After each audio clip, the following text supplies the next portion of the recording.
Assassin's Creed 2 is all about the story of Desmond Miles, a guy in the present going through an experiment, and it's the sequel of Assassin's Creed 1. Now he's playing or going back into the life of Ezio Auditore da Firenze, a young nobleman during the Italian Renaissance, who will, because something happened to his family, will have to become a master assassin. And so that's Assassin's Creed 2. You can choose your path. Like while I was showing you this demo, I used a gondola, I use a boat to approach the target, because I knew that with a gondola I won't be attacked because there's no guards on boats. So I used that tactics. I could have used the swimming tactics.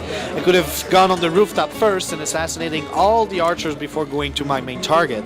I could have gone the ground level using my ingredients with the crowd, blending in, using the thieves, courtesans, or mercenaries, my helpers, my friends. So again, this idea of freedom is still in AC2, just like it was in the first game, but sometimes we ask players to use specific skills, and something that we actually didn't do a lot in the first game. Yeah, this is something also we're showing here, the fact that you can dye your clothes, you can change the color of the main character just for customization reason, but something you can also use in the game is the fact that you can buy some armors.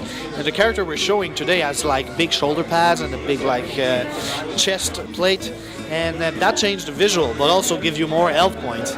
And so that's another example of the customization factor that we have in AC2. AC1 is AC1. It was done, you know, and it is what it is. For sure, we had a lot of ideas that we couldn't put in the first game.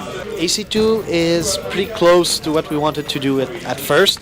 We took some ideas of the first game, integrated in the second one, but ideas also came from the settings, for example, from the characters, from what Assassin's Creed 2 became, you know. So while we're doing it, we come with ideas. We integrated a economic system.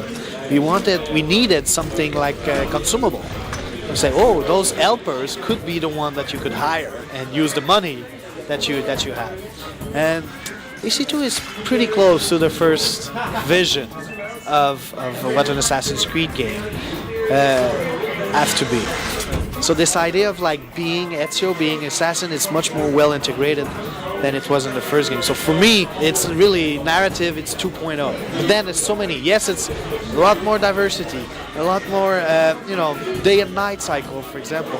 Italy is like, it's so beautiful. It's this idea of having to recognize the landmarks much more than in the first game. Assassin's Creed 2 is coming November 17th. It's on PS3 and Xbox 360.